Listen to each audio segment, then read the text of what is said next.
Please welcome Frances Lamb. Come on, come on. Or Queen Elizabeth. I'm sorry, Prince Andrew. Francis is the features editor of Gilt Taste. He's been at Salon.com. He's been at Gourmet Magazine. He also teaches writing when he gets a chance. And Francis is actually, he's an okay editor. He's a wonderful writer. I'm just giving him shit. But now, Francis, you went from Gourmet, which is really kind of the oh my God, to Gilt Taste, which is really a place to find things and buy them. And you did it with Ruth Reichel, and there's a credibility, and I understand some of your articles have even been submitted for James Beard Awards. But my question to you is, how does this land of commerce utilize the information and the research and the style that you've developed over the years of finding really wonderful things and translate it either into something that keeps it that magical story or takes the story and turns it into a sales pitch? I mean, where does Gilt Taste live in that world? Okay, so I'm going to assume that most people have not heard of Gilt Taste. So let me just give a little bit of background on what we are. Like Clark said, it's a store, but to my mind, it's kind of like, you know, what you want to find in it is what you're going to see in it. Hopefully a lot of people do think of it as a store and a good one where they want to buy things because that's what keeps me employed. But the other side of it, which is the side I work on, is purely editorial in nature. The reason why, and so basically, you know, it's either, to your mind, a store, an online food store, or it's a place to come read, hopefully interesting articles and learn about cooking and so on and so forth.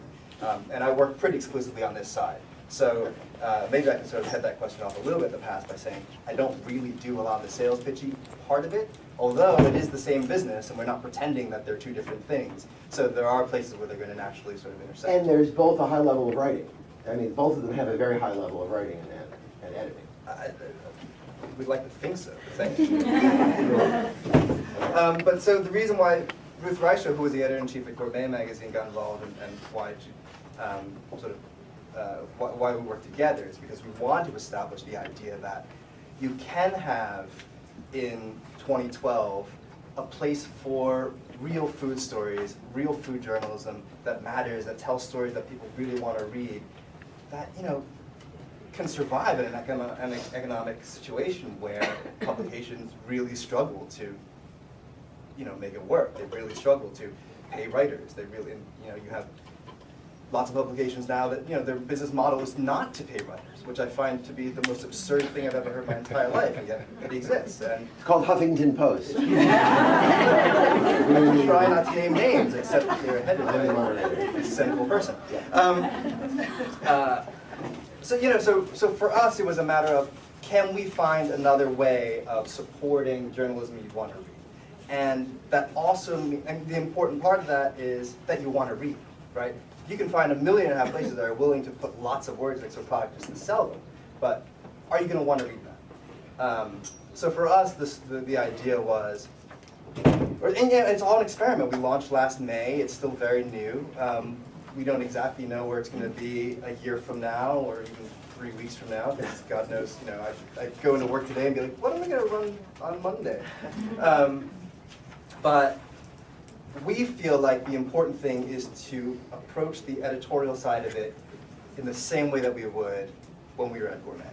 To produce magazines, quality stories that you want to read, the type of instruction you'd want to learn from, the kind of art that you'd want to look at, and in some sense not really worry about whether or not you're going to end up buying stuff after you read the article.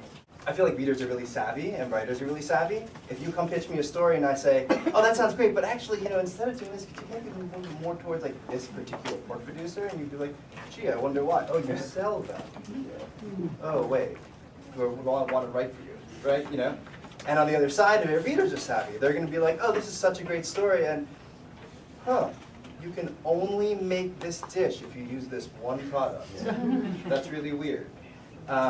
You know, there are times when we do write editorial style stories on producers that we work with, but they're people that we genuinely believe in, that we would have written about anyway at Gourmet. For instance, do you know Lee Jones at the farm at the Chef's Garden? Yeah. You know, Ruth did a piece about him that was really lovely.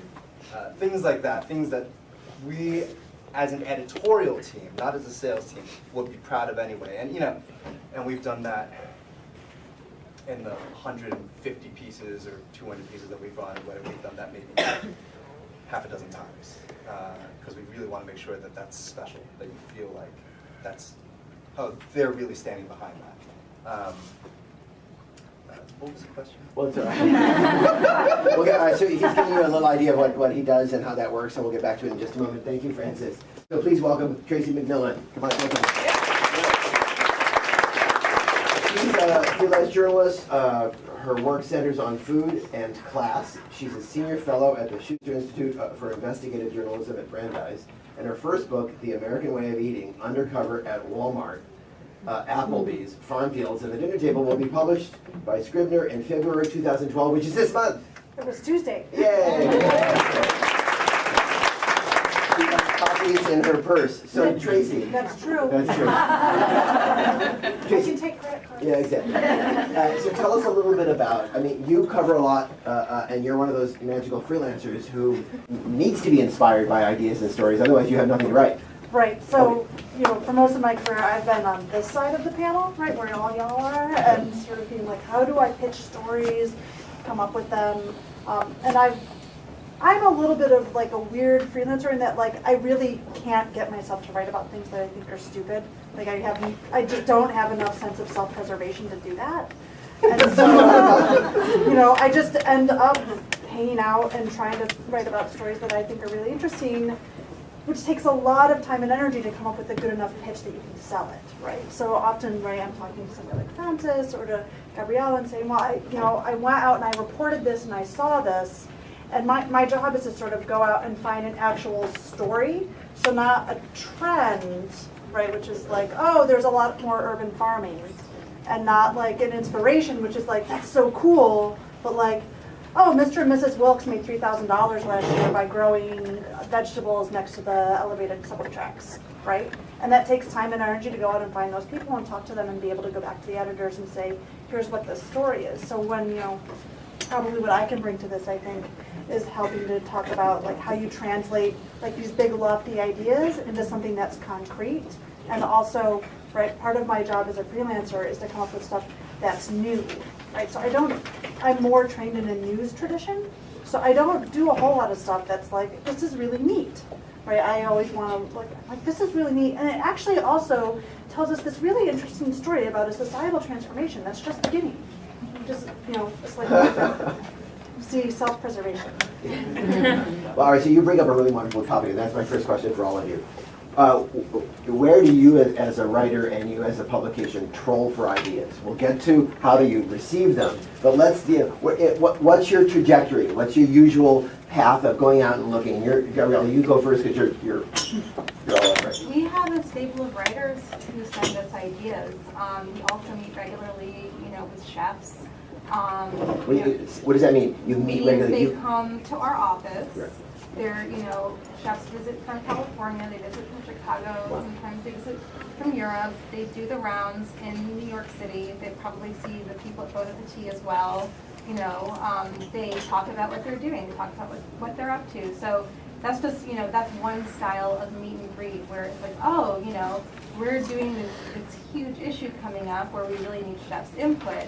Like, let's keep this in mind of something that we're talking about with this person really truly sparks our interest. It's not like we're just, you know, relying on people to say this is what I'm doing, then we figure out how to make a story out of it. Like, it has to have, you know, real relevance and a feeling, again, the word authenticity is going to come up a lot in my description of the magazine, because that's really what it is. It's like, you know, when you're talking to someone or you're interviewing someone and there's a moment when it becomes real, and there's a moment where you kind of feel things shift and you feel that the chef really has a connection to this food, or they're exploring something, or there's some kind of relevance happening in what they're doing that transcends like, oh, that sounds tasty. It becomes, you know, it's indicative of a moment. I'm going to stop you. That's really wonderful, isn't it? That moment where it really becomes something.